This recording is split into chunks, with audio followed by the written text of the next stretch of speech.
Dan mungkin riset apa dan apa yang ditemukan oleh Mas Maruf sehingga untuk bisa keluar dari salah satunya adalah middle income trap di 13 tahun itu adalah mencetak para pengusaha baru. Jadi begini, sebenarnya kan teori bahwa butuhnya pengusaha atau partisipasi swasta dalam pembangunan ekonomi itu sudah menjadi teori dan terbukti secara empiris. Salah satu contoh misalkan di Korea Selatan dia bisa maju itu karena mereka ada konsep chaebol, konglomerasi, ya kan.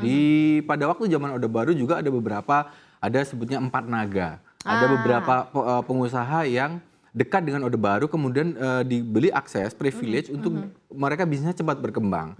Kenapa itu dilakukan? Karena itu lebih efektif untuk segera mempercepat pertumbuhan ekonomi dan PDB. Nah, cuman setelah reformasi tidak bisa dilakukan lagi, gitu kan. Apalagi dengan era yang transparan, politik yang terbuka. Nah, dari dasar itu Pak Jokowi ingin kita keluar dari jebakan negara berkembang, gitu kan. Nah, cuman semua orang kan punya ide. Bagaimana cara kita keluar dari situ? Semua punya gagasan, gitu. Terus semua juga bingung bagaimana caranya kita keluar dari jebakan ini, gitu kan. Nah, salah satu kebijakan sudah dilakukan mungkin kayak hilirisasi itu betul, itu bisa meningkatkan nilai tambah ekonomi di sektor pertambangan. Cuman pertambangan itu kan hanya dikuasai beberapa orang, pemerataan. Nah, saya memberikan sebuah hitungan sederhana, gitu kan. Bagaimana agar kue kita besar tapi dinikmati banyak orang. Iya, makanya saya mencoba membuat analisis sederhana gitu, bagaimana kita butuh orang-orang wirausahaan baru atau bahkan bukan baru ya, mungkin yang existing tapi di scale up ke atas. Ya, kita akan lihat pertama gambaran bagaimana saya pakai basisnya itu adalah data untuk evaluasi emiten teknologi. 12 emiten teknologi, Jadi ini menggambarkan besarnya, ini valuasi dari Gojek dan Tokopedia, ini cuma 12 loh ya, cuman 12 emiten, itu nilai valuasinya, asetnya itu 360 triliun.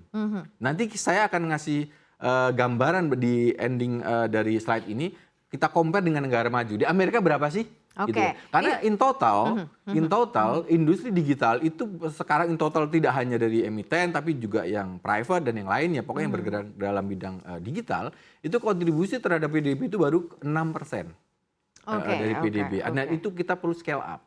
Jadi ini sebuah contoh bagaimana karena tren digital ekonomi itu memang berkembang, itu bisa jadi salah satu sektor lah. Karena digital ekonomi itu bisa multisektor, dia bisa di pertanian, pertambangan, kayak jasa dan lainnya semua. Sekarang kesehatan ada main digital juga, pertanian juga ada. Nah, artinya ini harus dicontoh bagaimana ini perlu diperbanyak.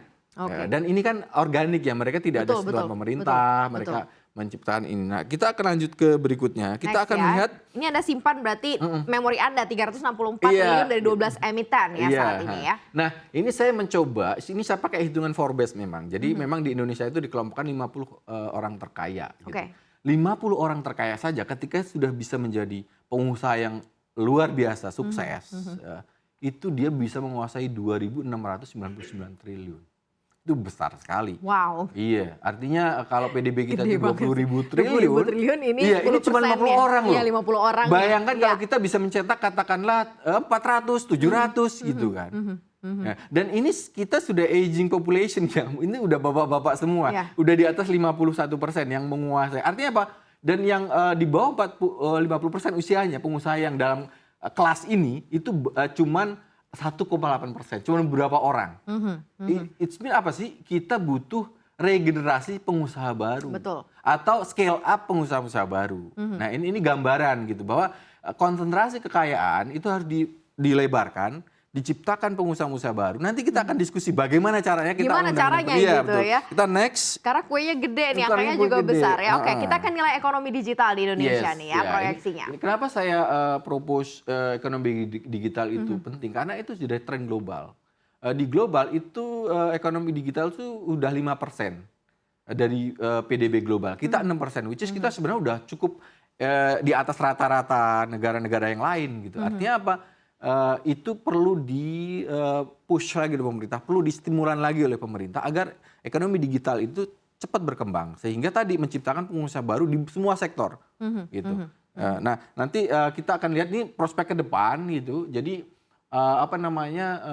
ini adalah GMV-nya itu, jadi nilai nanti ekonomi akan muncul dari ke depan gitu. Ini gede sekali gitu kan. Ini berarti prediksi ya, Iya, ini 2030, prediksi 2025 ini. miliar itu gede banget gitu loh. Oke. Dan untuk mencapai ke sini nih apa nih yang dibutuhkan nih dari nanti kita akan 77 ke 130 ini? Iya, bagaimana caranya? Ini proyeksi gitu dan ini bisa artinya dicapai gitu kan. Ini salah satu usulan. Mungkin saja mau bidang lain boleh-boleh aja pengusaha. Yang penting kan outputnya kita bisa menggandakan PDB. Digital ini semua rekomendasi karena itu yang lagi hype kan, lagi trending gitu. Kita selanjutnya. Kita ke next slide. Ini ke demografi ya. Iya, ini gambaran ini sebenarnya. Jadi saya mengkombinasi antara datanya Forbes gitu dengan data digital gitu. Jadi saya baca sederhana sih ini. Saya ingin mengulangi data yang di tengah gitu. Jadi secara total itu yang tadi total aset ini nilainya berapa sih? 558 miliar kalau nggak salah ini ya. Ntar saya lihat. Nah itu tuh gini, ada 20 juta, ya kan?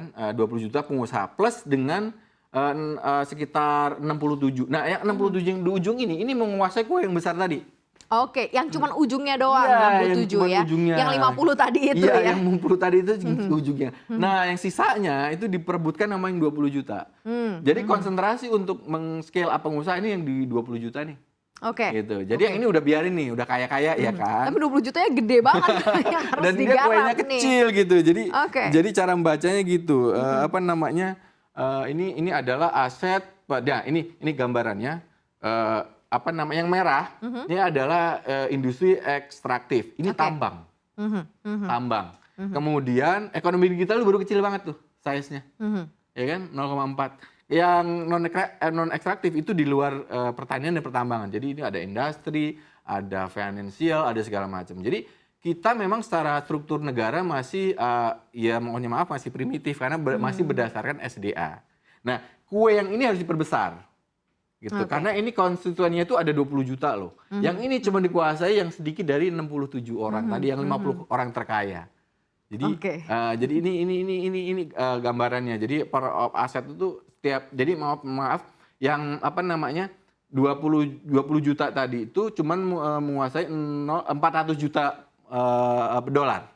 400 juta dolar. Per orang itu asetnya gitu. Tapi yang sedikit tadi itu misalkan untuk yang di sektor industri non kreatif, non ekstraktif yang di luar tambang dan pertanian itu asetnya itu per orang 2,6 miliar dolar. Yang pertambangan yang jumlahnya sedikit itu menguasai 3,1 miliar dolar. Artinya apa? Ya? Ini harus diperbesar, ini harus diperbesar. Betul. Gitu. Karena kita tidak bisa mengandalkan pertambangan terus-menerus karena akan habis pada akhirnya. Benar ya. Kita next slide selanjutnya. Kita ke last slide ya, valuasi emiten di Amerika Serikat ya. Di Amerika Serikat. Kalau tadi Anda sudah menyimpan begitu ya daya ingat Anda itu tadi di 300-an triliun kita ya. memakai produk-produk ini loh ya. Kita ada ada iPhone, ada Google, ada Windows, ada Netflix, kita nonton film di sini, ada Facebook, kita semua pakai. Dan mereka bisa create nilai valuasi mereka ini saya hitung dari nilai harga saham mereka saya jumlahkan gitu kan. Itu kalau dibandingkan dengan Indonesia itu 5 perusahaan, 1, 2, 3, 4. Ini perusahaan loh. Nilainya 6 kali dari kemampuan Indonesia menciptakan nilai ekonomi dalam 1 tahun. Artinya kita tadi baru 300 sekian triliun kan. Betul. Ya, ini udah 20.000 dikali 6 dah udah. Artinya banyak sekali. Nah, maksud saya adalah ini perlu jadi pengambil kebijakan yang harus melihat ini gitu bahwa industri yang kreatif, digital itu mempunyai prospek yang sangat besar.